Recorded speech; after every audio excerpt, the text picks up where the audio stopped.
Welcome to Conversations with Character. I am here with Michael, who is a very interesting guy, bro. He hit me up. The first question when he asked after he hit me up was, "What's your purpose, man?" I knew I had to interview him right then because, bro, who asked that? I love that question.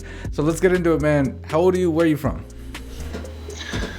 I'm 28, and I'm from Australia. Okay. What part of Australia? True. Right now in the Sunshine Coast, but I was born in Sydney and moved to Cairns for about a decade, and now a decade plus in the Sunshine Coast. Okay. So what's childhood like in Australia, bro? What was it like growing up? Hot. Hot as shit. Sweating bullets all day. It's hot all the time. It's right now we've just left summer, and we had an average of 35 degrees Celsius. Man, I always forget that it's summer during our winter for you. Yep. That's so we don't see any snow. We just see the sun, and we run to aircon. Hell yeah. No, for sure, bro. Is there as many like bugs and crazy ass spiders like they talk about? You wouldn't believe, eh? Literally, you can't take a walk without seeing spider webs and spider nests and everything. They're literally everywhere, and crocodiles and that as well. I couldn't do it, man. Tell me more about like what was your education like? What was school like for you, man? And your family life and everything. Yeah, so my school life was a bit cut. Essentially, I moved from Cairns in grade 9.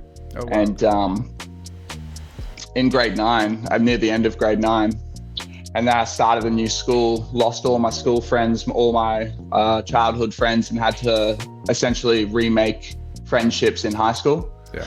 Which is a little difficult, honestly, because everyone's already quite clicked up and everybody's sort of got the people, their tribe in a sense. So I came in as an outsider, and yeah, let's just say I didn't fit in all too well. Yeah. And then, how did that affect you, though? Yeah, so that was possibly the worst time in my life. Due to that, jumping into high school and just sort of having to create and make all of these relationships, and I wasn't that great at it. I ended up gaining a lot of weight and had quite a prolific addiction to video games in my youth through school. Really? Yeah, I'd used to play up till 3 a.m. every day, literally on school nights, and 5 hours sleep, and then go to school, just barely pass and get back home to safety, Yeah. And that was the start of one of my first addictions.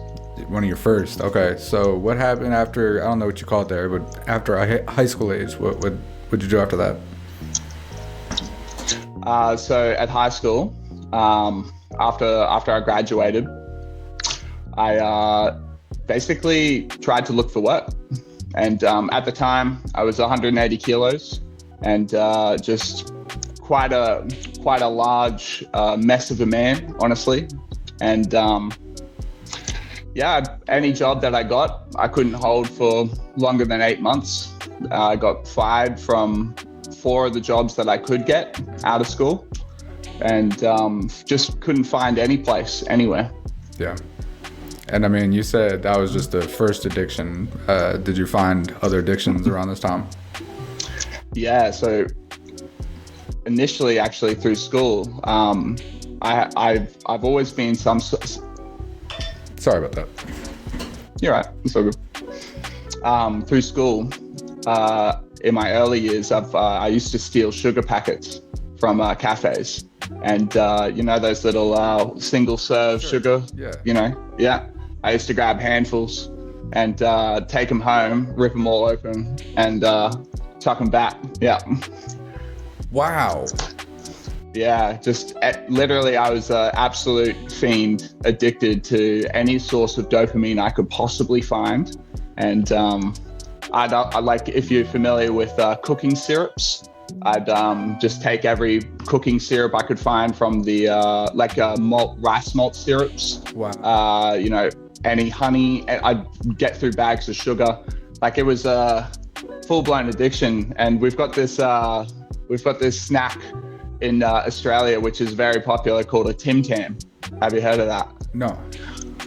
So Tim Tam's a chocolate-coated biscuit, and it's extremely tasty. Honestly, it's one of our best exports. But at my height, through that time, at around 17 to 19, I could very easily smash 4 packets of these 200-gram Tim Tam things. Bro. So that's almost a kilo of sugar, and I would never throw up. I'd just continue eating. For how long? Probably, it started when I moved to Sunshine Coast, and after I realized that it was going to be very difficult for me to fit in and just sort of feel comfortable, I sought out sugar, and it provided Sure.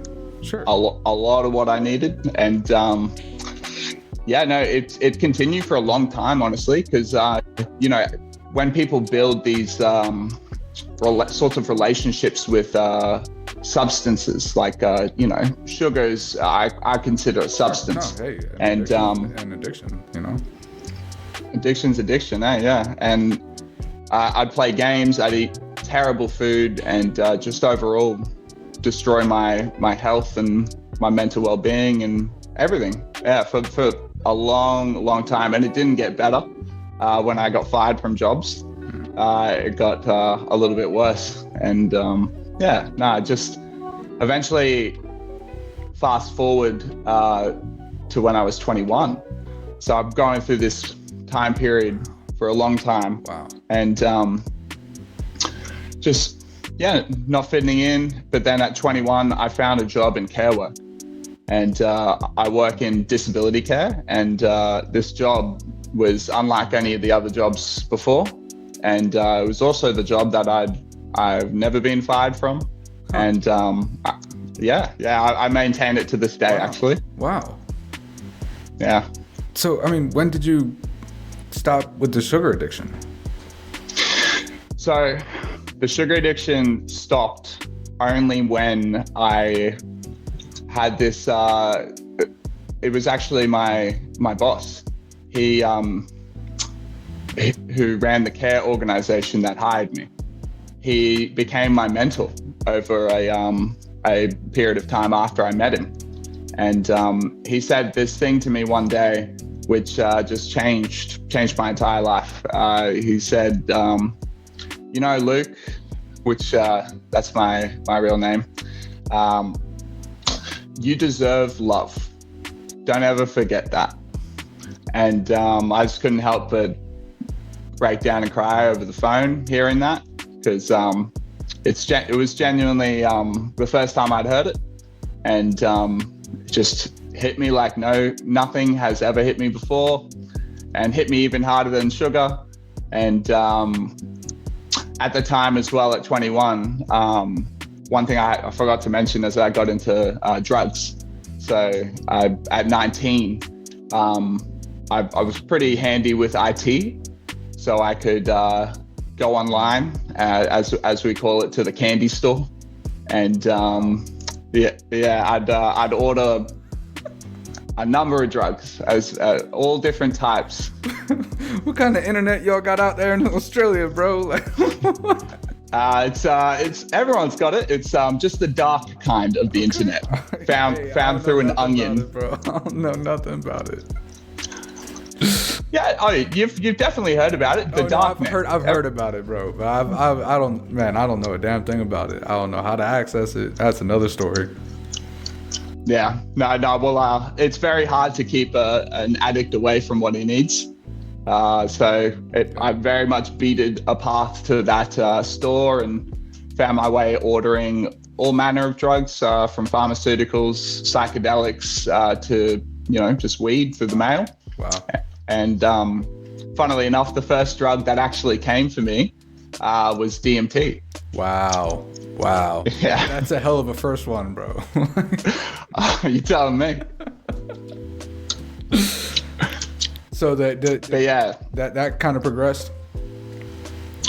Yeah, so at that time I was doing drugs, and then my mentor, he said that sentence to me. He said, "You deserve love, and don't ever forget that." And that was more powerful than anything I'd tried at that point, and any addiction I had. Wow. And it essentially began, it birthed as a catalyst towards my growth into the future, and gave me so much self-security. I felt loved. I felt just stronger, you know? I felt like I could handle these problems, and a feeling that was foreign to me before then. So Wow. yeah, that was sort of the beginning of the change for me and the evolution. And if I'm allowed to continue, moving on to 22, from 21, I'm still working care work. And the sort of work I was doing was, we call it level 4, and it's categorized as extremely high level care. So people with ABIs, TBIs, which is acquired brain injury, and traumatic brain injury. Damn. And essentially it's lots of different ways to say the head got knocked and a certain part of the brain is malfunctioning. And a lot of my clients were completely bedbound, and one of my clients had spasticity in all of his arms, except for his non-dominant arm. And any amount of anything, frankly, anything could happen, and because his amygdala was damaged. And what that results in and what that shows as is you could just say the wrong thing once, or you could just, kind of look at him the wrong way, and then he will fly out of his wheelchair in rage, like genuine rage, like the most rageful situation you'll ever see in your entire life. Just 150,000%, like complete and utter, full turbo rage that will subside within 2 minutes. Holy shit. Yeah. So he was my first client. Wow. Rest in peace. But what would you? Hold on, yeah, what no, would you that's do for those 2 minutes though. Like initially, I was scared. Yeah. But then, because I made it a habit to understand people and things, I tried to learn. I listened, and I opened my perception to the idea that this is something he doesn't have control over. And frankly, that's what it presented as. Because if you see someone getting angry for 2 minutes and then snapping back to normal, that's not normal. Right. In any hard to take it personally. frame.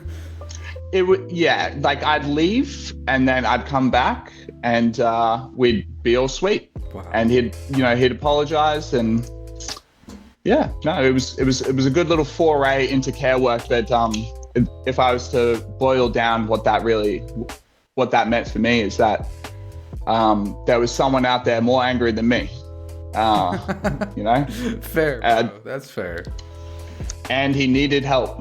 And I became valuable by helping him. I felt valuable, felt needed. And yeah, no, he was a really good friend of mine, actually. He unfortunately passed away 2 years after I began working with him. But he's a real warrior, that fella. Trav was his name. But yeah, that's after that, I'm still working with him. And I start realizing that my habits of using drugs, because I was still using drugs at this point, but I was wanting to help myself after my mentor showed that interest. I was definitely wanting to see myself do better. And I realized at 22 that I might have ADHD. And so I sought out the help for that. I went to the GP, asked for a referral to a psychiatrist, and basically jumped at the chance to have a chat with him, and we had a chat, and I explained my story. And after 2 months of sessions, he told me that I have severe ADHD. So this was an incredibly freeing moment for me, because before then I had these problems. I had lots of anger. I had lots of dopaminergic problems where I was seeking out dopaminergic related things like drugs and sugar. And then to have a label saying that, label or a category, these things just help inform the things that are going on. I wouldn't say it's my identity, because I'm much more than just my diagnosis. But it helped me understand exactly what these things are, and I'm not just crazy. Absolutely. Like there's like you can, it's something you can treat. It's something you can wrap your head around. It's not just these mystery impulses that you didn't understand where they were coming from anymore. Correct. Yeah. And before then, it was almost, because I've had quite a habit of self-blame and self-hatred. So a lot of my prospects that I saw before 22 were nil. I couldn't see myself being anything but a failure. I couldn't see myself doing anything of note or being valuable in any sense of the word. It was a step on the pathway to who I am today, and it was a pretty big one. Yeah. That's amazing, bro. Well, I'm happy you got the diagnosis. I'm happy it helped get better. How long after that did it take for you to get sober? So at the time, what initiated me to get into that thing, it was actually methamphetamine. So methamphetamine is essentially a much stronger version of the medication they use for ADHD. And, I was a smart person at the time, and I was finding myself ordering meth through the mail.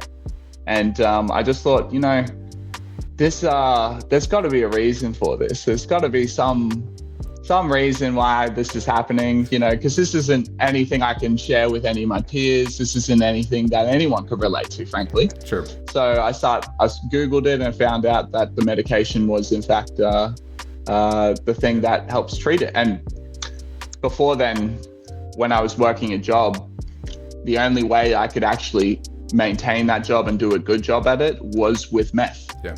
So no amount of my efforts without this drug helped me maintain normal life. I just was impossible. And then you do this hard drug, and suddenly you become valuable, you do good work, and these things are very alluring.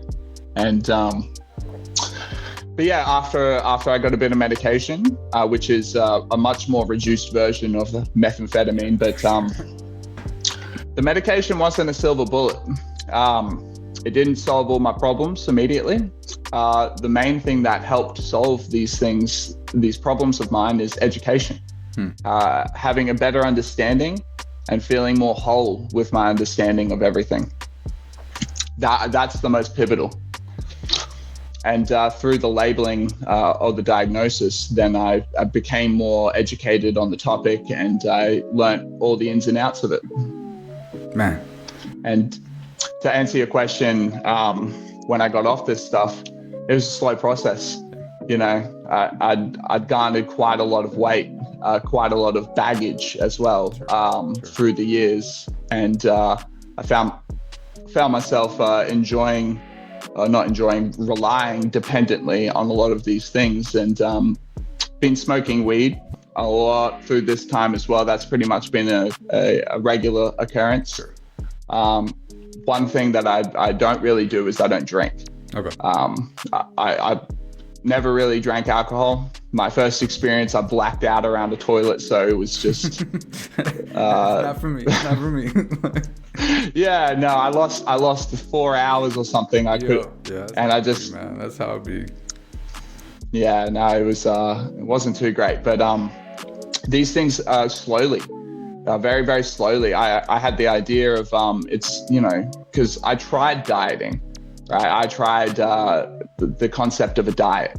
And that never really made sense to me, because what happens after you finish a diet? You can't just go back to, these habits that you've relied upon. Right. And so I for many years with the diagnosis understood, the medication to assist, I essentially said, it's a lifestyle change. I'm changing my lifestyle. I'm doing small changes over time. And essentially I had faith in myself to do these things.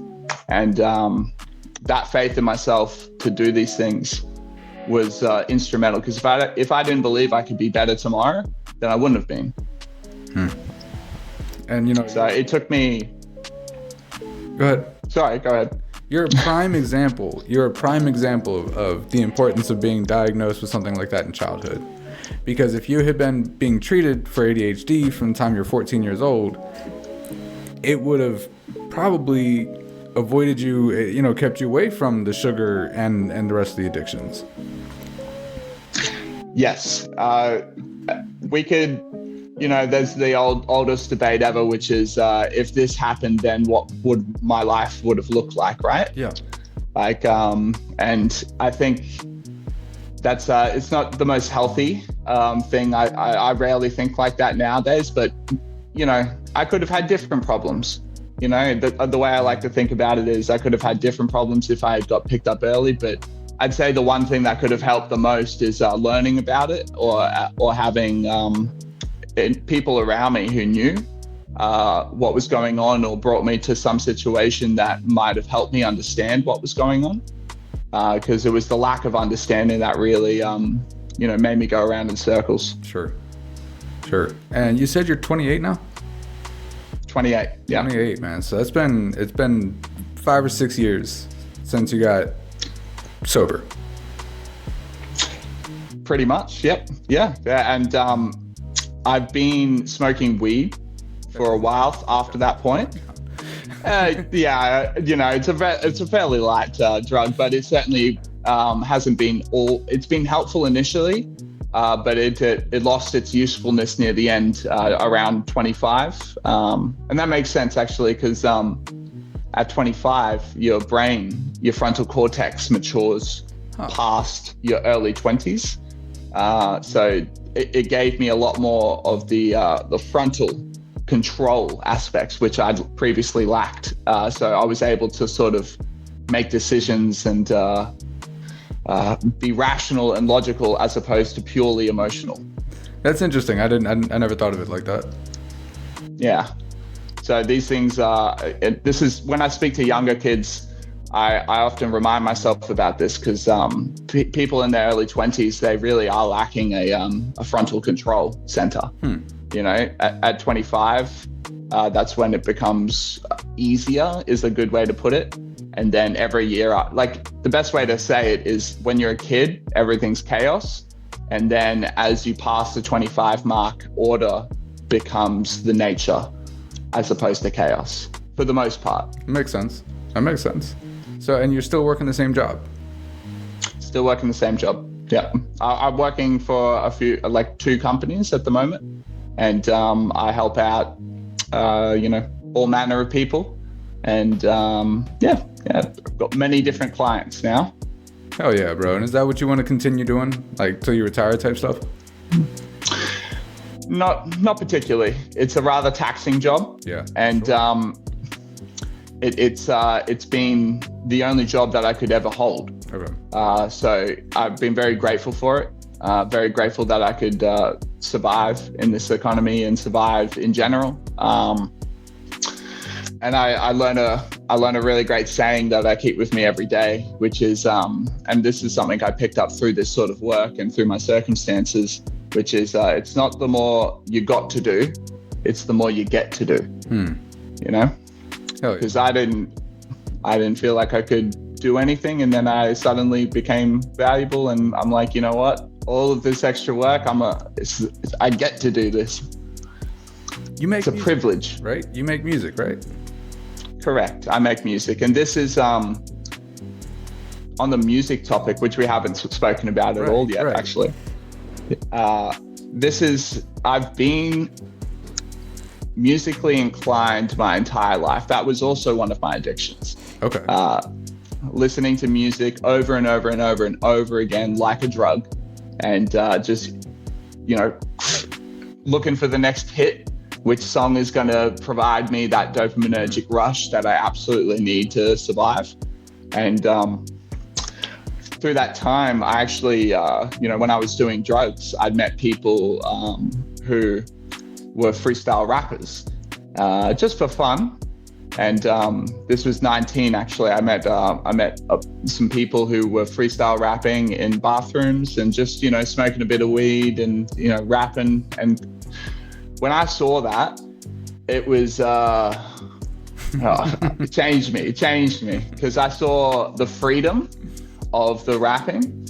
When people freestyled, they were giving you like an unfiltered connection to what they're thinking right now. And I couldn't rap for shit at the time.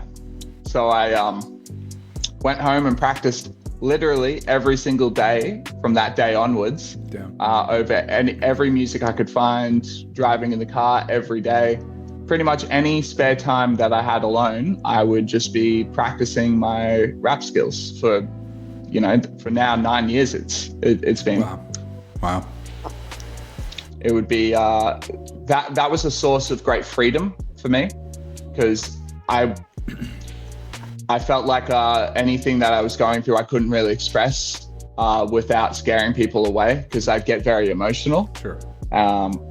Emotional and angry, and I'm a big fella. I'm 6'2", and it can be very scary. Yes, yeah. When a huge fella gets a bit animated, it could be very, very scary for everyone. I've come to learn that. Fair enough, bro. Fair enough. So I'd express myself through the music, through rapping, and it would give me an outlet to sort of deal with the thoughts that I had continuously knocking around, the desires for harmful activities, the desires for degenerative behaviors. And it gave me confidence as well, because once I started getting a bit good at freestyling, I was pretty proud of myself. I was saying, wow, all right, if I was to judge all of what I just rapped then, I'd say maybe 5 or 10% of it was, pretty good, but then everything else was like practice. So sure. But yeah, no, I just continued to progress, and I realized that for me, I've always had the dream to express myself fully. My emotions have just been so overpowering and completely unrelatable to most people that if it isolates you. So as just another human on this planet, all I've really wished for is just to be able to express myself and sort of, give you guys an idea of what it's like, and also ultimately be the person that I needed when I was young. I love that. Love the way you put that. Now, I listened to your song Fault. That's the only song that's on your page right now, but bro, that's really good. Like, you have a lot of talent. When did you start recording? So I got into production and voice recording seriously about 1.5 to 2 years ago. After I'd sorted a lot of my weight problems, a lot of my mental problems through education, I said, you know what? If I could lose 80 kilos, right? What can't I do? Hey, do you know what I mean? Hell yeah, bro. Hell yeah. And it's once you get to the top of one mountain, all you see is another. Absolutely, bro. Absolutely. So you started a couple years ago, man. What's that journey been like? More than difficult. It's oh yeah. Yeah. Learning how to use software, learning how to create music, learning all of the different ins and outs of this incredibly complex art form. Yeah. It took everything. Like I was working, and then I'd go home and I'd work at home, but I wouldn't get paid. Yep. And just, I persisted. And the thing about learning new skills, especially when you're a bit older, is that it can be incredibly frustrating to learn new skills. Yep. And this frustration only gets harder through life. As we get older and older, we get more ordered and defined by our routines. So I'd always had the dream to express myself. And at the time, I was expressing myself through martial arts. I did a lot of Muay Thai and MMA. Okay. And I'm a martial artist as well as an artist. But what I really wanted to do was use my voice and speak that out and have that have my raps and have my music come through.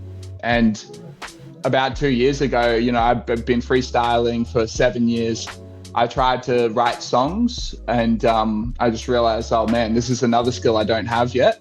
So at that time, I started writing songs 2 years ago, started, chucking it into, Fruity Loops, and just kept it pushing nonstop. And I sounded absolutely dog shit when I first started. And as we all do, when you got to, you got to suck at something before you're good at it. Yeah, absolutely, bro. Absolutely. And with the music side of things, I just kept it pushing, honestly. Like every day I'd get frustrated, every day I'd get angry. But I had the ability to handle it because I'd put so much work into myself and self-development prior to that moment, so that I calmed myself down. I treated myself with kindness, and I said, hey, you know what? Tomorrow's another day. Let's go. Hell yeah, man. So what do you consider your biggest accomplishments? And that's in life or in music? So my biggest accomplishment so far is definitely losing 80 kilos. Yeah. That's one of my absolute biggest accomplishments. I used to be technically morbidly obese. Wow. And then I lost 80 kilos. It was the martial arts part of that? Absolutely. Yeah, absolutely. So this is those small changes over time. Mm-hmm. I put my time and I trusted into physical education, specifically through martial arts, because it was something, as we discussed, I'm a very animated fellow. And that can be very quick as a way to put it. And that only lent itself to be a benefit in martial arts, because a big fella who's quick, it's not very common. So I could be very successful. In the ring, bro. I would not want to walk up next to you. If we ever did though, bro, it would be fine. There's I have years and years of control now, so I could very much I actually do that. I show some people how to fight just so they could get self-security and self-confidence. That's awesome, bro. But losing 80 kilos through martial arts, then after that, overcoming, I'd say, we never really, our mental illnesses never really leave us. They stay with us, but we get better at dealing with them. So another one of my accomplishments would be essentially mastering myself to a degree. I wouldn't say I'm the master of myself, because I don't think anyone has full control over every single thing that they do. But I had more of a handle on the controller. So I that was another huge thing for me, and that's overcoming severe ADHD. And then after that, holding a job, something small to most people, but was more than large for me. Sure. That's another one of my biggest accomplishments. And then getting to this point in music as well.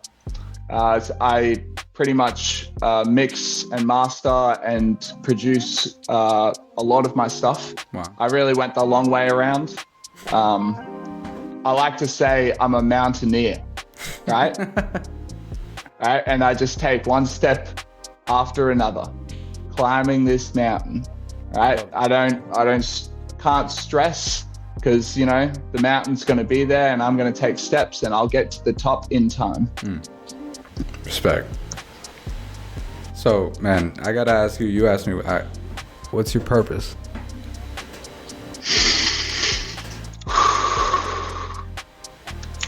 On a serious note,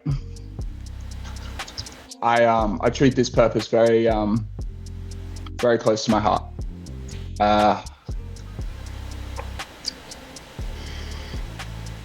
Something I don't really joke about, and I don't really share with many people too often.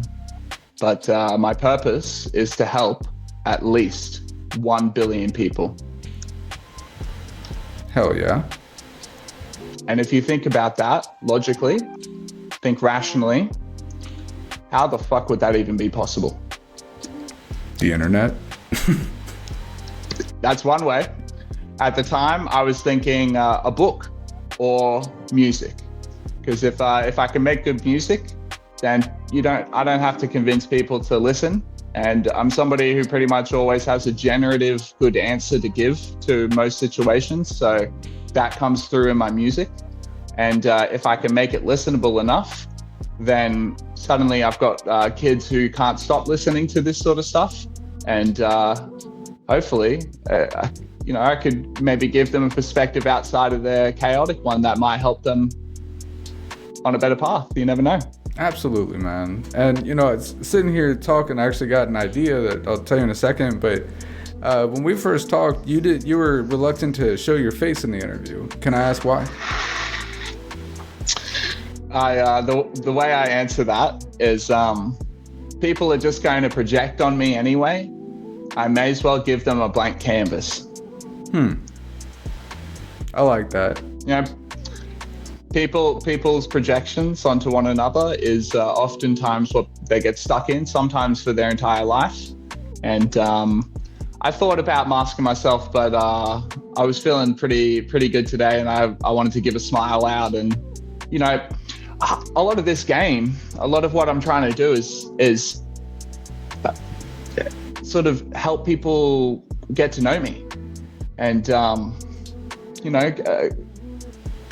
it's harder when you've masked up. It's harder to get to know someone because you don't see the small emotional inflections that come through when I pause for thought or when I am excited about something.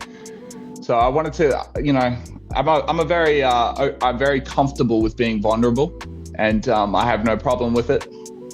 So I thought, why not? This is one of the better opportunities I've had in my life, and if I did it with a mask, I feel like I would not give my genuine opinions. I feel like I might give too much of a minimal opinion. Well, I appreciate you being open. I appreciate you doing that for me, for real. The idea that I had though was like, I'm just sitting here listening to you. You gave me TikTok gold content. Like some of the things that you said it's prime real estate for TikTok. The way that you think, the way that you communicate, the things you've been through, your desire to help people, your whole story. If you could make TikTok content and go crazy, bro. Like you're perfect, bro. You've got a great personality, and man, like I absolutely respect everything that you've shared, and I appreciate you showing us who you are. I have tried to give you listen. I really do try. I really try to give my best, and also I understand the environment we're in. This sort of an environment is and I understand attention spans being shorter than better than most people actually. I've had that problem for my entire life. So if you don't hook me now, or if you don't hook me in the last second, then I ain't interested. It's like you lose interest when you're talking if you don't keep it consistent enough. Exactly. Yeah. So I am full of one-liners, and I probably only scratched the surface of the things that I could say about that. But like the mountaineer thing. If you just made a TikTok, go on there. Like I like to call myself a mountaineer because I'm blah blah. Like it would blow up. I promise you, it would blow up. But back to what we're talking about. Everything though. You got anything coming up? You got anything coming up with your music or anything like that? So I just released about 3 weeks ago a mixtape. It's called Jess Park Boulevard. This mixtape is the culmination of all my best songs over the past 2 years through the learning process. I've actually lost a lot of the files for them. So that's why some of the quality of it is they are what they are. humble beginnings. Beginnings. For sure, bro. And so that's that mixtape is out. It's about 35 minutes in length. And but for plans for the future, obviously after hearing Faults, you can hear a quality increase with my work. And that quality increase is going to only get better over time, like all of the pursuits I've put myself into so far. And fully expect an entire album, because that's what I'm trying to do. I'm trying to make albums for people. Albums for people. Hell yeah, albums for people, bro. You gotta name one of them album for people, like an album for the people. Straight up, bruv. I'll definitely consider albums for the people, but it's a pretty good name. Yeah, I like that. Before we end the interview, bro, and I can't wait to hear how you answer this one, but like, what's some life advice that you would leave for anybody watching?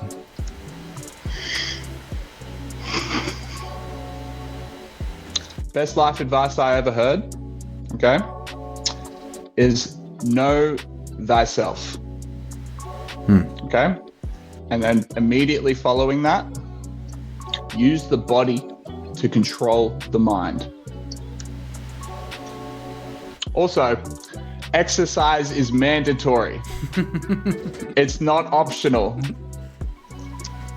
It's absolutely mandatory. That's what's up, man. I appreciate your time, bro. This has been an awesome conversation with Character, with Michael. Follow him up, hit him up, check his music out. I'll see y'all next time. Peace out. The most prestigious network in the land, the Signature Series Network.